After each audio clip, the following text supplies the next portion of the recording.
Right, YouTube, how's it going? Buster here. I'm doing this video today because I'm away the weekend camping with my son, and yesterday a wee family get together, so I did a video yesterday. I did it on Friday, I think, Thursday or Friday, I don't know. So this is the Squier Jag. I had one of these before, I ended up selling it, and then this one came up for a good price, so I just thought I'd buy this. So what I've done to it is it should have a 3-ply pick guard. I've basically painted the side of it so it's all black. It should have a chrome control plate, but I've blackened it out as well with a bit of vinyl, so it's all black. If I'm going to keep it, I'm thinking about changing the bridge and the tuners to black as well, and kind of making it more basically like a mini version of this, which is the Duff McKagan base that I did. It's also no Duff McKagan's base, it's just a Squier, they call it a P base, but it's a PJ configuration. It gives you the same sort of tone as what Duff does, especially when you've got it through the chorus. My options with that, I'm actually considering buying Seymour Duncans for that, quarter pounders, but I'm not too sure yet. I just put a bit of this, so also got Rock Sound drop zones on it, so it plays a lot better. You can just use Rock Sound 66s on it, but I've got the drop zones. This is just probably got the standard strings on it. I've not changed the strings on this. Setup's reasonably alright. The problem I had with the one why I got rid of it is when you're down here you seem to roll off the fretboard because it's quite narrow. Still have the same sort of problem with this. With Bronco you don't have that problem because the fretboard's not as much of a radius.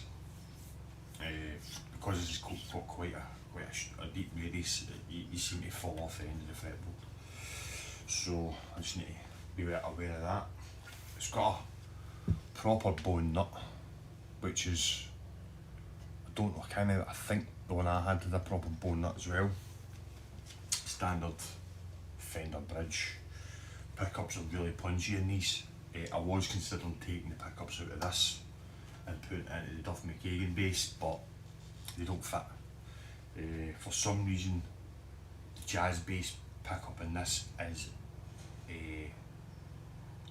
longer and wider than what it would strange. You'd think that would be the biggest, the jazz bass would be bigger than that, but it's not, it's bigger than this. And the P bass pickup is a different size as well, so I'll not be doing that. The machine heads are really nice. They're just basically a standard elephant ears, but they've got a shorter shaft. You notice on a P bass or the shaft of the elephant ears longer.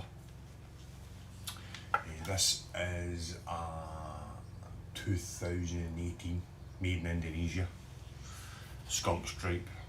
As I was saying in a video recently, we were talking about the Squiers. You'll find Chinese ones don't have the skunk stripe. I don't know why they don't do it.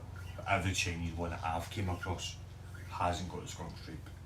Every Indonesian one that I've came across has got the skunk stripe. Rosewood fretboard. That looks pretty nice. It's like a more kind of offset body. I kind of like the Jaguar. I fancy maybe trying to get a full scale one. This is a short scale. Yeah, so it's pretty much standard. So tone all the way off, jazz bass pick up on.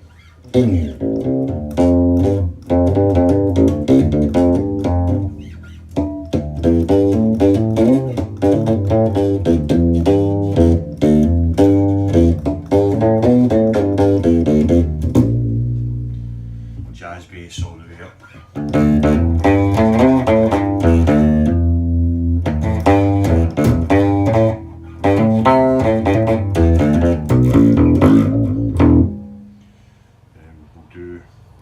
P-bass pickup, tone all the way off. Tone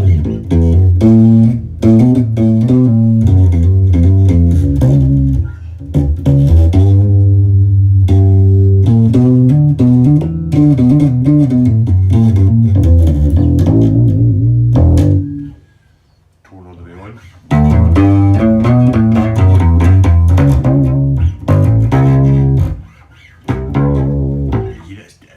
These pickups are really punchy. That's why I was considering taking them out of this and putting it into the. I maybe I could probably take the covers off and they would probably fit the covers, but I wanted the kind of shiny plastic covers on that to kind of match that together. But it's just going to give me an excuse to buy some more Duncans now.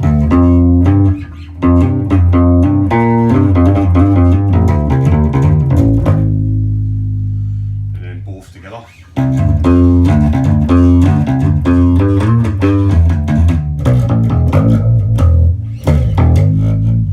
So yeah, it's a really nice bass. I think I just didn't give it a good chance the last time. The last one I got in a trade. I swapped it for another guitar, like a P-bass. I had a P-bass, and I swapped it for a P-bass. Just a standard Squier P-bass. Because I've obviously always got a few P-basses kicking about because it's my main go-to bass. I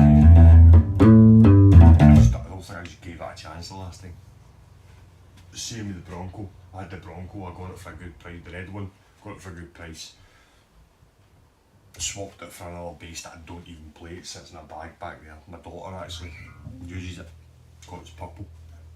I did change the neck on that as well, which I've got a video of. I don't think I gave that a chance, but I'm glad I got rid of the red one because the black one's a much better guitar. It's just better made, so I'm going to be keeping a hold of that for a while. This, I'll probably just do my usual, change the screws to black and kind of make it match the Duff McKagan kind of style bass that I've got. It's a nice bass. It's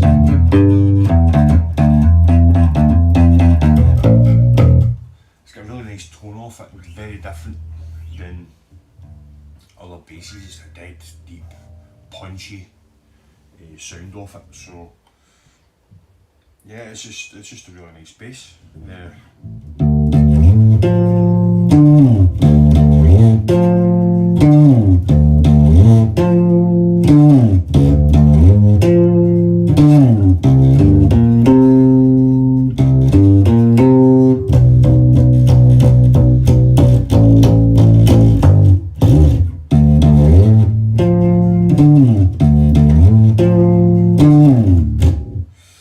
There's a little Squier that I've not got, or style of Squier that I've not got. It's probably a Squier Jazz. I don't have a Squier Jazz bass.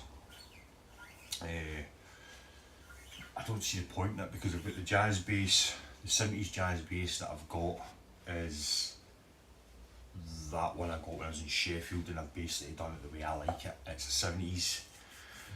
It's always the colour that I've liked, so it's the maple neck, maple fretboard, black inlays.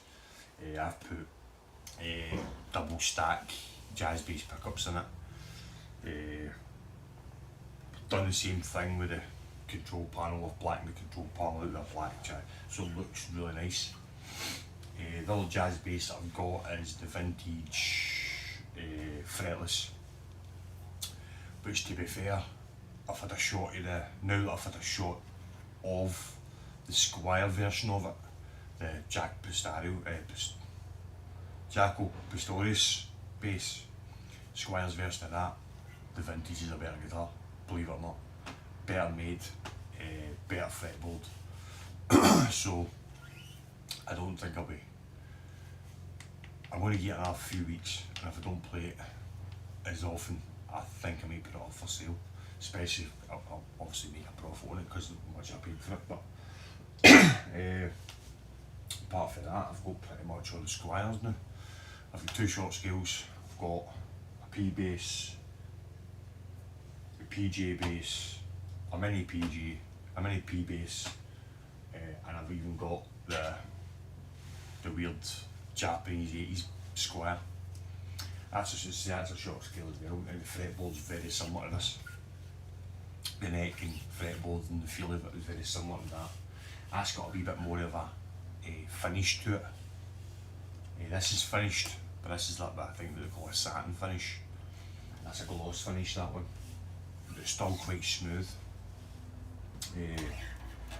Yeah, but it's a nice base. Definitely if you're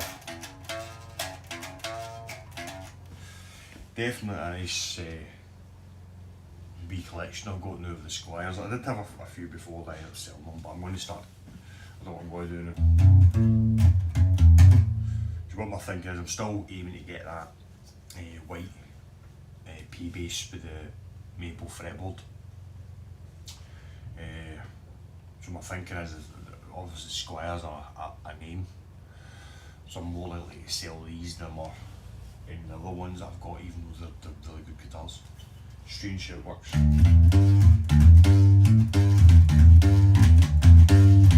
So I'm not going on the weekend because I'm going camping with my son. So this is basically the weekends one. I've got a few things I'm going to be doing. To some guitars, and then obviously I'll come back and show you what I'm going to do. The Katana's up for sale. Not actively put it up for sale yet, but it is up for sale, so if you know anybody that's looking to buy it, then yeah, tell me, hit me up and I'll tell them the price. It'll be up for sale or swap for a made in Mexico P-bass, and that's it. So hope you have a nice week. I'll see you not this weekend, but the following weekend once I'm back for camping. If I do a video when I'm away, I'll maybe post it. But so there you go. That's a Squier Jaguar. My next one I think we'll maybe try and get is a full scale one of these to see the difference. I might try and source one of them out, but it's always see what comes up. But you can get these for a really good price. They go brand new, they're about 350 quid I think brand new, maybe even 275 maybe. Second hand they go for anything from 100 quid to 150. This one's in mint condition. The guy basically bought it just to do some studio work, and he just didn't use it anymore. Done what he had to do with it and sold it to me. So it's in mint condition. I mean, there's not a blemish on it, there's not a mark on it. He's not really done just a guess what thing. No, it's not. I thought maybe that fretboard was left in there. No, it's not. It's just a bit of grain in the wood. Yeah, mint condition. Normally I say it's mint condition if I find something wrong with it. No, it's all mint condition. Basically, it came with a Fender gig bag as well, which I ended up putting a guitar in. So yeah, really nice guitar. If you're looking for a short scale, but with the same sort of punchiness of a PJ bass, definitely pick one of these up. Definitely a lot. I don't know if that's maybe because of the scale it's more punchier, obviously because the pickups are the same, so it's just because of the scale it's picking up more vibration when you're hitting the string, but it just seems a lot more punchier, especially between the Squier PJ. So hope you have a nice week, and I'll see you next time I do a video. I'll tell you how the camping went. It was a year ago yesterday I broke my leg, so I'm glad I'm going camping. I was meant to go camping yesterday, but obviously the family do, I never went, so I'm glad because I probably would have broke my leg again. So there you go, I'll catch you soon and carry on.